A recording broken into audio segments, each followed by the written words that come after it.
Ay, naunta. Naunta, atong kanon. O ang atong sudaan. Nga na ituyo og suka. Nya si kulit nag pagpuyo ba? Puyo, puyo. Mga unta mga lagingging.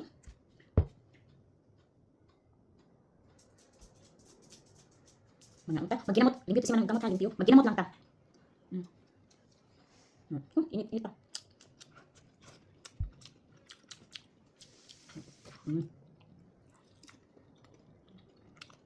Mukbang.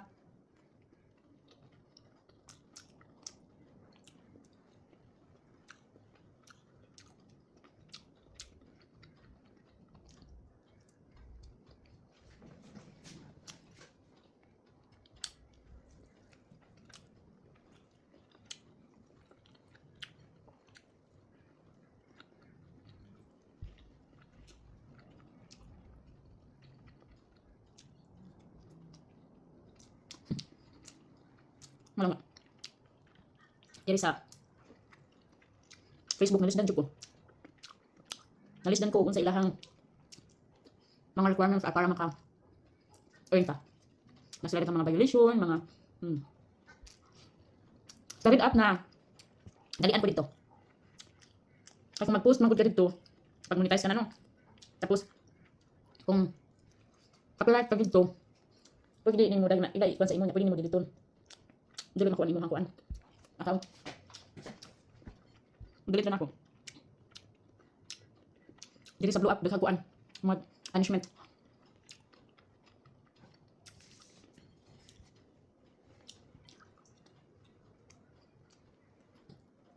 Violation.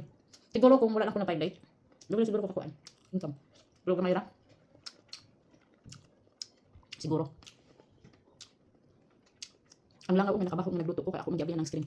Nagroida-roida kaya gusto silang sulod.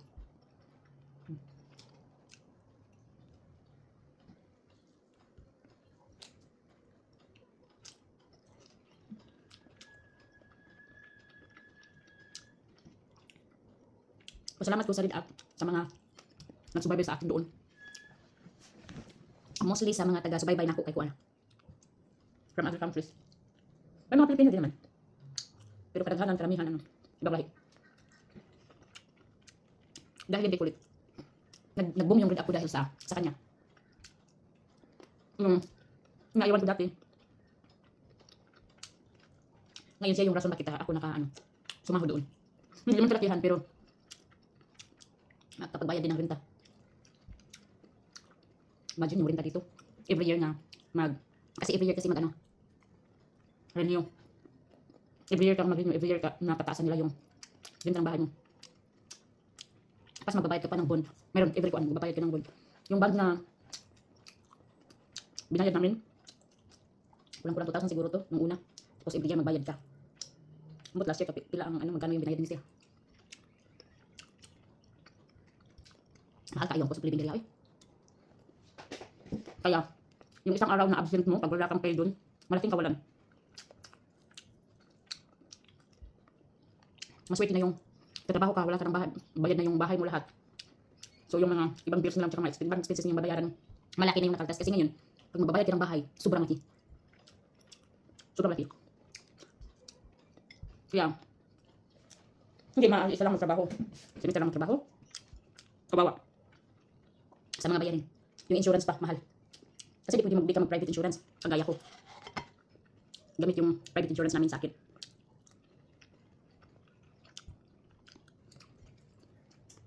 Kasi yung healthcare namin dito, yung may iba na hindi niya angkop. Hindi niya salo. Kung salo man, masyado.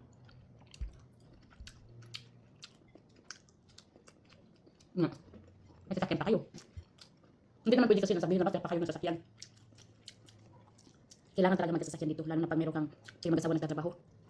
Kung yung trabaho malayo, kailangan. Nakikita ko yung asawa ko dati kahit pagod, kailangan pa niya ako i-drive. Hindi maganda kasi. Hindi straight yung pahinga. Kaya sakyan, kailangan sa trabaho. Hindi lang dahil kailangan issue. Pag nandito sa ibang bansa, kailangan talaga. Mabuti na lang kung yung trabahoan mo, may bus. Tapos, pag mag-bus ka din, matagal, antay ka pa. Kailangan ka ng magprepara ng mahaba-haba. Antay ka pa ng bus. Pusap ng trabaho. Tagal. Yun.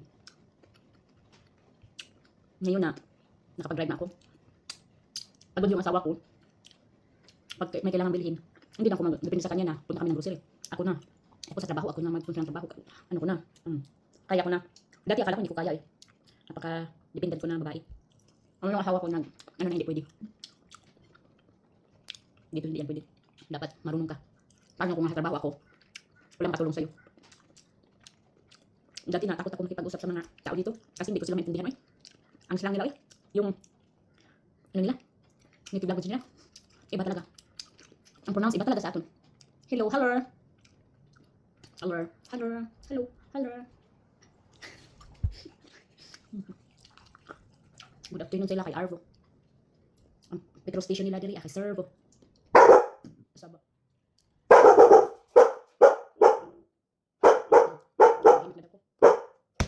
Stop it. Dire. Hindi mo ka pwede ano. Ano siya? Sinusa. Una nga. Nahinayan ako tutuon. Mag-isip mo na uban niya mo ari nga maayo sila sa English. Ako nga tao ni hinagpat rin akong English. Nahado ko sa una. Pero karon babagain lang sa naong ganyan no. Naapay mas worse nako nga wa gyud kadi mao. Pero diri arang-arang lang gawa may kuan. Di ba para sa ato nga katawan dayon ka basta imong grammar magkabalik-balik. Diri okay ra. Basta kasi basta kuan lang mura to kay busog na ko. Magkuan ko mag-take. Amping mga langga.